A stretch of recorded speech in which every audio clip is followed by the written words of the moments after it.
وأجتاز السماء جلالا، فأزيد أسراب الغيوم جمالا، وألون الدنيا بأجمل بسمة، وأكون للخير العميم مثالا.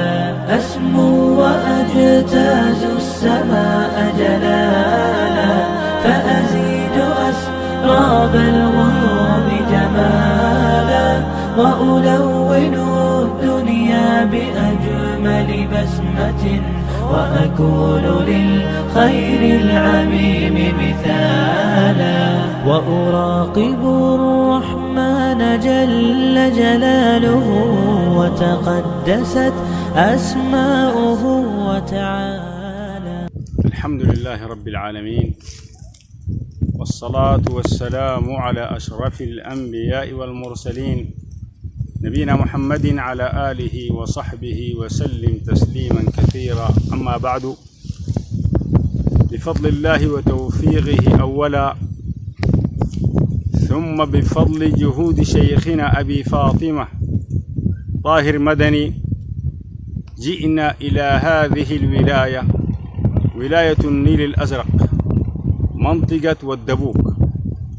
جئنا لنزور إخوانا لنا في الله، فرأينا ما تقر به الأعين وتنشرح به الصدور.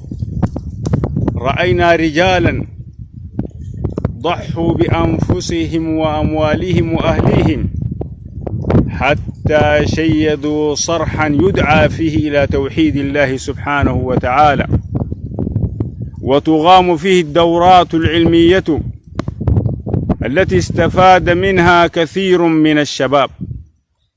فمن هنا أقول لكل حاذب ومهتم بهذه الدعوة الطيبة المباركة، ويريد أن يرى شبابا يحملون هذه الراية، راية التوحيد، في كل أنحاء البلاد، فعليه أن يغف وأن يدعم هذه المنظمة، منظمة إصلاح المجتمع.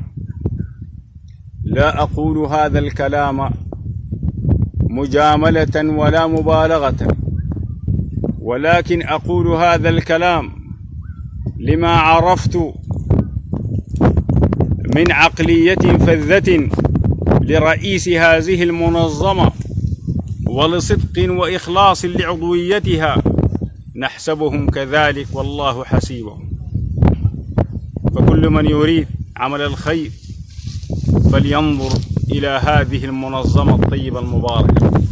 قامت هذه المنظمة بأعمال عظيمة ونشاطات جليلة بإمكانيات شحيحة وقليلة.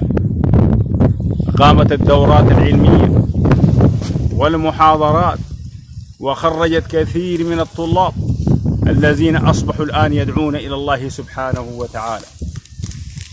فيا صاحب المال، هو الخير قد وصل إليك إلى عندك، فإن أردت الخير ففي هذه المنظمة. لقد كان سلف هذه الأمة الصالح إذا جاء إليهم صاحب حاجة فرحوا بذلك فرحا عظيما، وقالوا الحمد لله الذي جاء إلينا من يحمل زادنا إلى الآخرة. فهذه المنظمة تحمل لك الزاد إلى الآخرة أخي المسلم، ومن حقك أن تقول هاتوا برهانكم إن كنتم صادقين. فكل هذه الأعمال موثقة وموجودة، فإن أردت أن تنظر إليها فهي موجودة الآن. فانظر أخي المسلم يا صاحب المال في أعمال هذه المنظمة، فإن رأيت فيها ما ينفع ويفيد فلا تبخل عليهم بشيء، وإن لم ترى ذلك فلا تثريب عليك أخي المسلم.